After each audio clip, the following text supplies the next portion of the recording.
വിശുദ്ധ കുർബാനയുടെ കാര്യത്തിൽ എന്തുകൊണ്ടാണ് മെത്രാൻമാർ സിനഡിനെ മറികടന്ന് അൽമായ മുന്നേറ്റം എന്ന സംഘടനയുമായി ഒത്തുകളിക്കുന്നതും സമവായമുണ്ടാക്കുന്നതും? വിശുദ്ധ കുർബാന എങ്ങനെ അർപ്പിക്കണമെന്ന് തീരുമാനിക്കാൻ ഈ സംഘടനയുടെ ആധികാരികത എന്ത്? ഈ സംഘടന എങ്ങനെ എന്നു മുതൽ രൂപപ്പെട്ടു? ഈ സംഘടനയോട് മെത്രാൻമാർക്കും വിമത വൈദികർക്കുമുള്ള വിധേയത്വത്തിന് കാരണമെന്ത്? ഈ സംഘടന ക്രിസ്ത്യാനികൾക്കും തിരുസഭയ്ക്കും ഗുണകരമായി ചെയ്തിട്ടുള്ളത് എന്തൊക്കെയാണ്?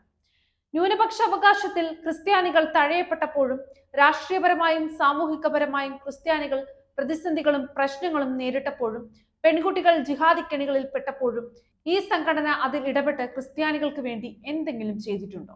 പൗരസ്ത്യ സഭാ തലവൻ സിറിൽ വാസൽ പിതാവിന്റെയും സീറോ മലബാർ സഭാ തലവൻ ആലഞ്ചേരി പിതാവിന്റെയും കോലം കത്തിക്കുകയും തെറിയഭിഷേക സമരങ്ങൾ തിരുസഭയ്ക്കും വിശുദ്ധ കുർബാനയ്ക്കുമെതിരെ നടത്തുകയും വിശുദ്ധ കുർബാന അർപ്പിക്കാൻ ബസിലിക്കയിൽ വന്നവരെ ആക്രമിക്കാൻ ഗുണ്ടകളെ വടിവാളുമായി കാവൽ നിർത്തുകയും ചെയ്തതല്ലാതെ വിശ്വാസികൾക്ക് വേണ്ടിയോ തിരുസഭയ്ക്ക് വേണ്ടിയോ എന്താണിവർ ഗുണകരമായി ചെയ്തിട്ടുള്ളത്?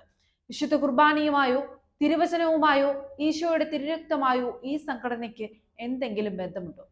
യാതൊരു ആധികാരികതയും ഇല്ലാത്ത അൽമായ മുന്നേറ്റം എന്ന സംഘടനയുടെ താളത്തിനൊത്തു തുള്ളി വിശുദ്ധ കുർബാന വിശ്വാസികൾക്ക് നിഷേധിച്ചുകൊണ്ടിരിക്കുന്ന മെത്രാന്മാരുടെ പ്രവൃത്തികളിൽ സിനഡ് ഇടപെടണം. ആരുടെയോ നിഗൂഢ താല്പര്യപ്രകാരം തട്ടിക്കൂട്ടിയ ഈ സംഘടനയ്ക്കും സത്യവിശ്വാസികൾക്കും തമ്മിൽ യാതൊരുവിധ ബന്ധവുമില്ല.